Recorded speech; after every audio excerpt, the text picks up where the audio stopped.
नामिषात् ज्योत्स्नास्मिता छद्मना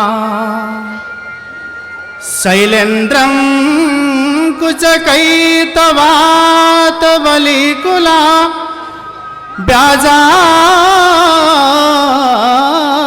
वहन्तेर्नदी रर्धाङ्गाय शिवस्य विश्वनिधये मूलप्रकृत्यै नमः मूलप्रकृत्यै नमः। प्रालेयाचलकन्यका कुचतटी पत्रावली शिल्पिनः प्रिङ्खदभाल विलोचनानलशिखा निष्पेतचेतो भुवः निष्पेतचेतो भुवः देवस्येन्दुविभूषणस्य सुचिरं पादारविन्दद्वयं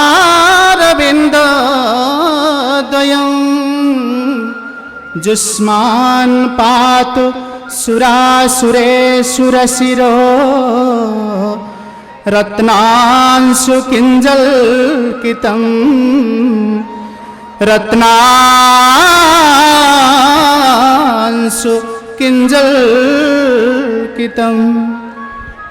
जय माँ काउरी। ओडिशार सर्वप्रथमे आरंभ होइथिला एक नूतन प्रयास राजसुनाखेला महोत्सव तरफ आयोजित करा जायथिला एक डिजिटल रैली। यही डिजिटल रैली रे जोग देइछंती अनेक राजसुनाखेला अंचलर विशिष्ट व्यक्तित्व। एही क्रम रे आज आम सहित जोड़ी होइछंती राजसुनाखेला दुर्गा बाजार बणिक संघर सभापति श्रीजुक्त बसंत कुमार साहू। जो साहू महोदय दिने स्वप्न देखिथिले राजसुनाखेला अंचल रे बणिक संघर किभଳି उन्नति हेबो, व्यवसायी माने किभଳି सब प्रकार सुविधा सुजोग पाई परिबे एही राजसुनाखेला रे एवं एही राजसुनाखेला को एक बड़ हब करा जिवो जेउठी सब प्रकार व्यवसाय हेई परिबो। तेबे आसंतु प्रतिक्रिया नबा कोन कहउछंती श्री साहू राजसुनाखेला को एनएससी मान्यता देबिरे। आपनको स्वागत करूछि राजसुनाखेला महोत्सव तरफ आयोजित डिजिटल रैली को।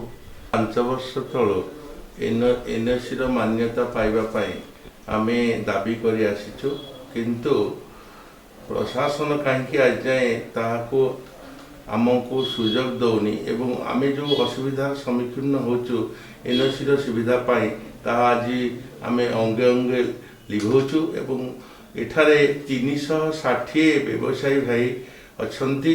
तांकर पानी रो सुविधा नहीं, यूरिनाल रो सुविधा नहीं, लैट्रिन रो सुविधा नहीं, इलेक्ट्रिसिटी कटिगले सेमानकर व्यवस्था पे सुविधा नहीं एवं व्यवसायी भाई मानकर श्रृंखलित व्यवसाय करिवार जो प्रयास अछि ताकु मध्य सुविधा देउनांती एवं आमे अनेक बार समस्त के अप्रोच करछु प्रशासन तथा सरपंच लोकल एमएलए एवं समस्त जेते प्रशासन व्यक्तिगण को अनुरोध करछु जे इठी जो सुविधा दबा कथा हमर हक को से माने हमको आश्योरेंस दउछन किंतु करूनांती।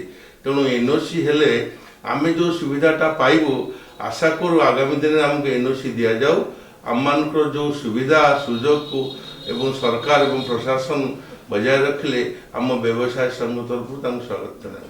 खाली जे व्यवसाय दृष्टिकोण नुह सामाजिक तथा शिक्षा एवं हमर स्वास्थ्य ये जो अभाव घटी तेणु एनओसी हेले तार जो डेवलपमेंट हबो समस्त ए अंचल ग्रामवासी तथा आखपाख 20-30 हजार लोक उपकृत हेबे एवं एनओसी रो सुविधा ले जो पानी स्वास्थ्य शिक्षा आज दूरे रही ताहा एनओसी परे समस्त को उपभोग करिवे एवं आशा करू आगामी दिन रे एनओसी किपरि शीघ्र हो एवं ए अंचल लोक समस्त सुविधा सुजोग नियंतु आ ताहा सरकार को निवेदन।